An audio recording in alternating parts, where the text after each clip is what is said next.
Hobbs and Shaw comes to us from the director of Deadpool 2 and Atomic Blonde and stars Dwayne Johnson and Jason Statham as those characters. This is a spin-off to the Fast and the Furious films. And in this film, Idris Elba plays a cyber-genetically enhanced supervillain who's really, really bad. There's a virus involved, an MI6 agent, a big strong guy who's really brutish, and a smaller strong guy who's very suave. And that's Hobbs and Shaw. Take my money now. Give me a second. Do you like this film? Do you think this film is dumb? Yeah, it's really bad, but it's actually really entertaining. That's Hobbs and Shaw. See, you just have to know exactly what you're getting into with this movie, and if you've seen the progression of the Fast and Furious franchise leading to this, it shouldn't be that much of a surprise that this movie is insane, absurd, makes no sense, is essentially a cartoon, and for all of those reasons, it can be very entertaining. With the introduction of Fast 5, these films got better, that film still being my favorite out of all of them. But they got sillier, and things got weirder. And eventually, I think we're going to have a space movie. I really do. Why wouldn't we? I went into this film hoping that it would be an action movie that reminded me of the hugeness of 1980s action films, the 1990s silliness without caring about plot, with current modern day technology at their disposal, and that's what they did. This movie is essentially what it should be. It's incredibly stupid, though. And there are aspects of it that feel very thrown together. It's also far too long. It's 2 hours and 15 minutes. Granted, the past few Fast and the Furious movies have been about that length as well.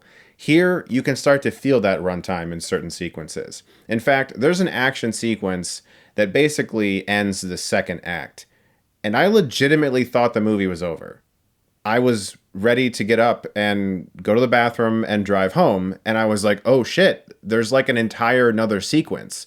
I really thought the movie had ended because it seemed like they were just throwing everything at the wall and using everything that this film sets up in its story. But then the third act took a U-turn with basically nothing that this story had actually set up. And so it felt very out of left field. Sort of like an attempt to just wrap the series back into its gigantic theme of family again, even though this movie didn't really seem like it was going for that. That I would say is my biggest actual issue with this movie. If I'm going to seriously, objectively look at Hobbs and Shaw, the movie where The Rock and the Transporter punch things really hard, which, by the way, I gotta say, I love these guys. They're fucking awesome. We'll talk more about them in a second. That's really the biggest issue I have with this movie, is that it felt kind of thrown together. The structure didn't always work. It didn't feel very cohesive. It sort of felt like, here's a big action set piece, and then we'll talk a little bit about what just happened, and then we'll have another one. Then we'll talk a little bit more about that, and then we'll have another one. Maybe we'll trade some insults along the way, and then we'll have another one. It didn't really feel like the story was actually a story. It just felt like a bunch of excuses to have action set pieces, which is essentially what I thought this movie would be. And to be completely honest, that's what the people who go to see this movie are going to want. They're not going to want anything other than The Rock and Jason Statham drop-kicking shit. I mean, realistically, in what reality do we expect anything else out of a Fast and the Furious spin-off movie? The best aspect of this movie, for me, is the chemistry between The Rock and Statham. They work marvelously together. My favorite scenes in the movie are not the action scenes. They're the sequences in which these guys just trade insults.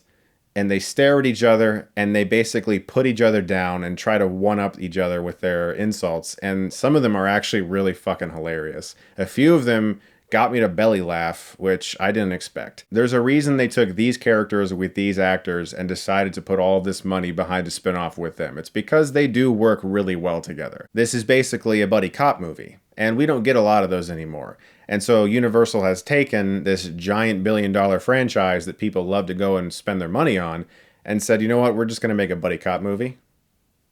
And I'm fine with that. So let's talk about those action sequences, because there's tons of them, and for the most part, they're really impressive. Although, they do begin to feel a little stale after a while. There's some repetition, a lot of turning, punching, same basic angle, capturing it in a nice shot, but nothing terribly creative with the action scenes, unfortunately. The best thing they do with the action in this movie usually comes from the environments, things that the characters can use. There's one scene where The Rock and Statham have a glass window in between them, and they both have to get through this area. Both sides have different opposition for both of them, and there's a lot of comedy in that scene that I thought was really funny. Obviously, this movie is absurd. It is ridiculous. Things happen that would never happen. I said it earlier, but this really is a cartoon. It's a live action cartoon, no doubt. There's a sequence towards the end involving a convoy of cars all interlocked, and all they have to do to interlock them is like touch their bumpers, and then it just like magically happens, and there's a fucking helicopter, and it's just insane, okay? And I was smiling the whole time because this movie's very self-aware. It's extremely self-aware. You can call it mindless, but it's only mindless because the things that are happening don't make sense. But the movie knows that. And especially with various cameos that the film has, won't spoil it for you, they have specifically chosen people that will enhance the fun aspect of this movie. They know exactly what they're making. By no means is this meant to be taken seriously. Idris Elba is awesome as this crazed supervillain with like a metal fucking spine, for God's sakes, okay? I went into this movie expecting to see some dudes punch people and tell jokes. And that's exactly what I got. It's going to give you what you want more than likely if you know exactly what you're getting into. Still, you can pick this movie apart if you really wanted to. From a script perspective, the storyline is shit. I mean, it's kind of a recycled plot from Mission Impossible 2. And if you've seen that movie, you know that it involves a virus and a carrier of said virus. And the plot, like I said, is really just an excuse to basically sew a thread through the action scenes. Without those action scenes, this movie falls apart. But gratefully, the chemistry between The Rock and Statham, the surprisingly funny banter between the two, and just how well they work together, that's what brought it home for me. And I feel like the majority of people who go to see this movie know exactly what they want out of it, and it's going to give them that. Still, I would like to see a film like this with these characters with a more cohesive narrative that just didn't feel kind of thrown together, because I really do think it could be something kind of cool. I'm going to give Hobbs and Shaw a B-.